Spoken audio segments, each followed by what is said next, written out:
So hi everyone, this is part B of making a custom MIDI controller for my live performance rig out of an old organ keyboard. So today we're going to be looking at the piston rail. Now last week we looked over wiring up the keyboard to a DTS encoder board, and I pointed out that in addition to all of the connections that are there for the keyboard, there's also additional connections for the piston rail, and these are how we get preset combinations of stops on the organ. This rail I have custom set up to match the Hauptwerk stepper sequence for doing your presets. And so we have our set for setting up a preset combination. So you select the stop group that you want to put assigned to a button, press set, press the button, and that button is now that group of stops. And every time you press that button, you will call up that combination. These buttons are 10 up, 100 up, 10 down, 100 down, and then these are our 0 through 9 or 10 presets. So basically on the stepper, you have 10 presets available at any given time, and then you can sequence up by 10 or up by 100, and overall you have 1,000 presets to easily select from with this setup. This is our absolute 0 in that it goes back to the very first preset in the set of 1,000. This is our general cancel, which goes back to the first preset in a group of 10. We also have a sforzando, which is kind of like everything, and then an all notes off function. And that's critical when you're doing any kind of MIDI work, especially when you're going from a controller over to a computer. Sometimes as you're moving around playing music, a note can get hung up because somewhere you changed something in the controller and the sound generator just did not get the appropriate note off information, so you can quickly go bam and keep going with the performance. So at any rate, now the first thing I had to do was go through all these pistons and see what is my switch leg, as it were. On the keyboard, I used my more elaborate buzzer because it was a little more convenient for doing that work. You could also do that, of course, with a regular, voltmeter. They usually have a buzzer function on that where you go to ohms and then tell it to make noise. And then you can go to the switch pins that I've already gone through and marked, and then verify that that is indeed the switch leg that you're going to want to use. So I've gone through all of those, marked where the switch pins are on the back side of the piston. In most cases it's the bottom and the top. On this one, this is a newer piston, and there are these two right here, so I marked that those are going to be the odd ones. Now we have to deal with our wiring, so let me get in a little closer and I can show you how we need to lay out our wiring to make this all work. So looking at the back side of our piston rail, this attaches to the bottom board that is right underneath the keys. The leading edge of the bottom board has voids cut into it for where these pistons, the backs of these pistons, are going to be protruding into it. I'll throw in a still shot right here so you can see this. So as you can see, where the screw holes are for this to attach to, there's a section of the bottom board that protrudes out about 3/4 of an inch. So within that void area, we have to tuck in all of our wiring so that the piston rail will work. Now looking back at the rail itself, if I run my wiring straight across the back of these pistons, that's going to work as far as the void is concerned, except for where the protrusion is for the screw that attaches the piston rail. Luckily, this piece of wood is a little wider than that bottom board is. So that gives us above the pistons clearance for the keys, and below the pistons clearance for the wire. So that bottom board is a narrower segment that just sits right in the middle of this. So all of my wiring has to tuck down into this area between the pistons and the bottom edge, and then it has to go back underneath the keyboard over to where our encoder board is located, and that way we can make this all work out. So I'm going to be using this ribbon wire. This has 20 conductors, and this, of course, nice color-coded stuff, so it'll be easier to keep in order. Now what I've done here is taken advantage of this space here, which is where the logo label was left. So we have a void in the bottom board of the keyboard where I can attach this wire and then peel off each of the individual conductors and run them down to where I need to go.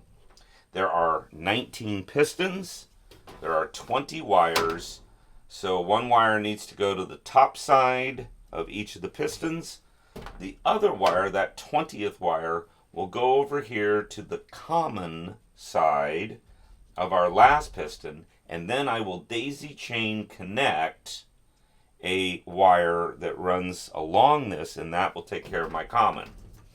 Over at the other end on the decoder board, I can attach all of these to the pin connectors that go into the decoder board, and then carry that last wire around over to the common connection so that this will be powered up in exactly the same way as the keyboard was powered up.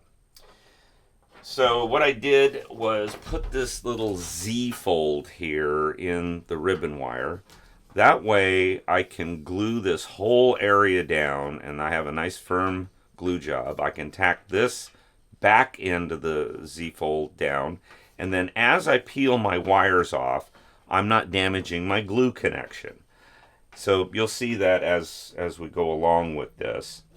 Now, a word about programming Hopwerk and how that functions. So the keyboard was programmed with all the wires exactly in order on the encoder board. And so it was very important that I get the exact wire in an exact location, because when you tell Hopwerk, okay, this is the keyboard I want to use for this part of the organ, it has a MIDI learn function, and you click on the keyboard on the little graphic, and then you play the low note and the high note, and then it knows, oh, okay, that's the keyboard that's going to be for that part of the organ. Pistons and other controllers, on the other hand, are MIDI learned one at a time. So it's not as critical that all of these wires end up in a particular order on the board, because we're going to go across and use the MIDI learn function, and I'll show you that after we get this all together and we take a look at how the custom MIDI controller works in the real world. Okay, so we moved over to my other work table.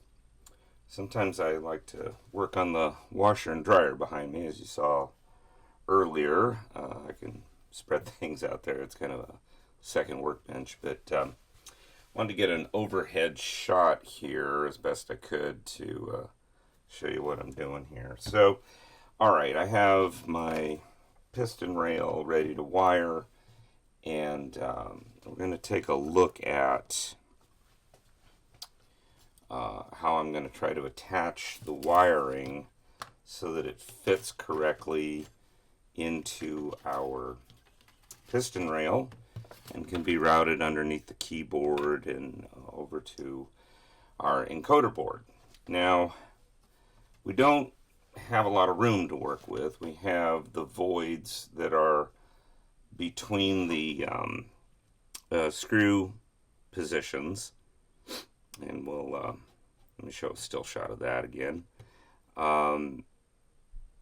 So I have this area where I can have a little bit of bulk. So we attach the wire there. This is also on the side of the keyboard where the encoder is placed at the back.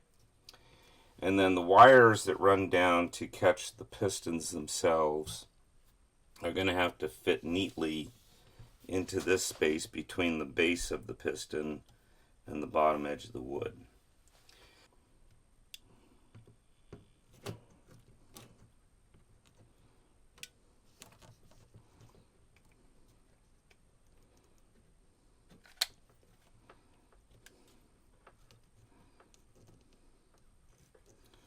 Most of the wires are going to run down this way, and 4 of the wires are going to run down this way. We've got 3 pistons to pick up, and then we have the common wire, which will also be on that side. So we can take the other end of our ribbon cable here and count off 4 wires, goes right to that purple one in this case, and then we can peel that back.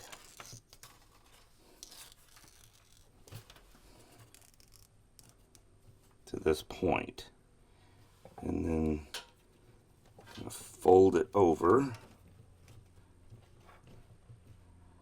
and then we've got our run down this side.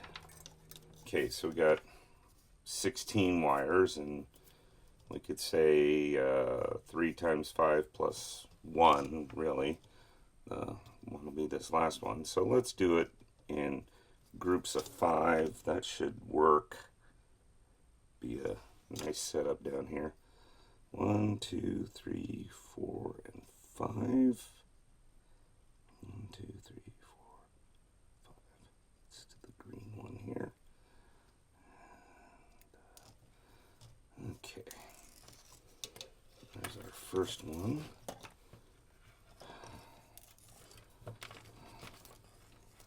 And again, we'll fold it over and run it on down. I'll go down to the end here.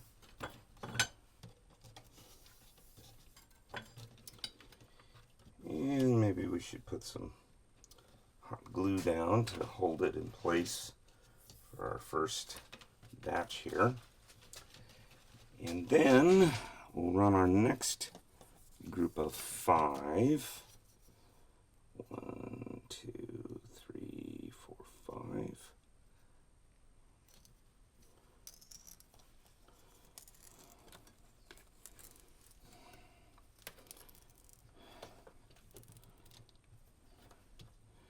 Again, get a nice little fold. And it's going to go through the next batch. So we got 1, 2, 3, 4, 5 for this. And this batch will go to here. And then our last batch of 5, 1, 2, 3, 4, 5, 2, 3, 4, 5, be this batch, and then we'll have 1 for here. So let's just take that, pull the 1 off. Oops, that's 2. That's kind of a lonely one anyway.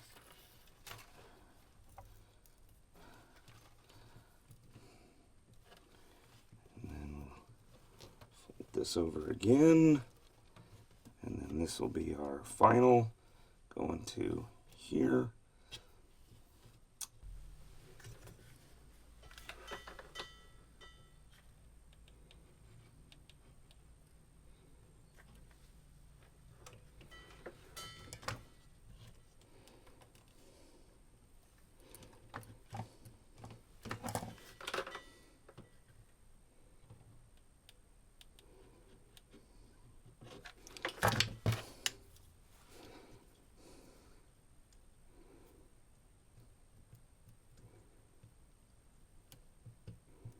So we've got our wires tacked down, into groups here. Now the next step is that we're going to peel them and line them up. The individual wires lined up with each of the pistons that they are going to ultimately connect to.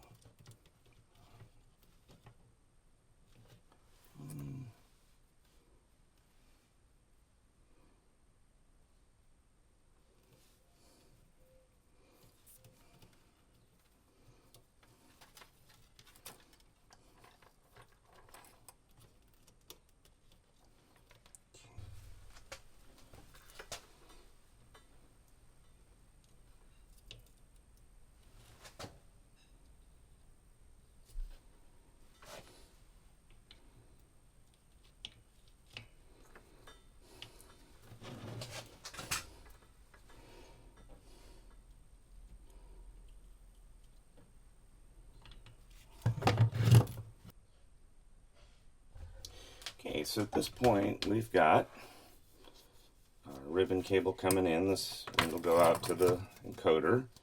Our wires run out to the individual pistons, and we have the individual wires connected to each of the pistons. This purple wire on the end here, our 20th wire, is going to be our common. Now, here's what we got to do. We got to have this connected to all the pistons. And the way I'm going to do that is with a piece of bare copper wire. So I'm going to start, well, I started this end here. Can you see that? Let's do this.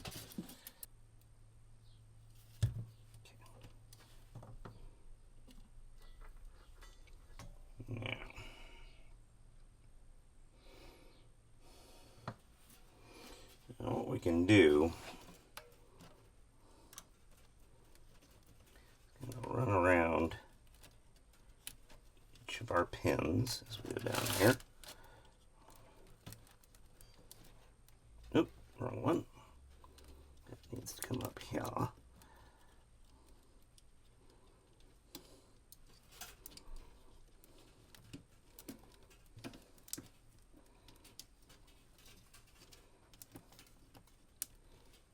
Go.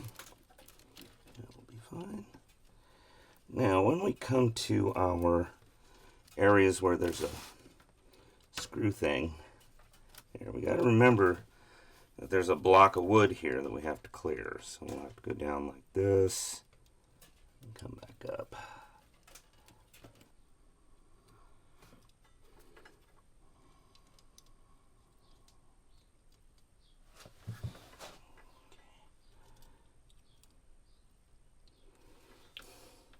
So we've got our laptop set up, MIDI aux is running, we've got our board all wired up. Here's a couple of still shots of the board in situ. Now obviously this is just bolted onto the desktop. The keyboard itself is also configured, pretty much permanently attached to the stand, the main stand I use. And then another keyboard goes on top of that. Obviously I'm going to have to come up with some kind of cover to protect the circuit board sitting there, protect the wiring, etc., so that when I load this thing up for going from one gig to another, we can keep it protected and keep it running correctly. So let's see, we already earlier tested our keys and we're getting appropriate MIDI signal there, so let's see what the pistons do. And there they are. Hope you can see that on the screen. We're getting a single note on and off for every one of these piston buttons, and then those will be assigned in Hopwork to a specific function within Hopwork. And so the purpose of this was to have a keyboard that controls Hopwork the way Hopwork wants to be controlled, since Hopwork is the main sound source I use in my music. So on the next video, we're going to show the rig all together in one thing, and I'm also going to show you another piece of custom control panel work that I've done for the live rig, and we'll have Hotberg up on the laptop, and I'll pull the camera in close so you can see how I assign these buttons, and then I'll give a little demonstration as to why I really needed this keyboard to be a certain way. At any rate, that's it for today. Thanks for joining me, and we'll see you next time.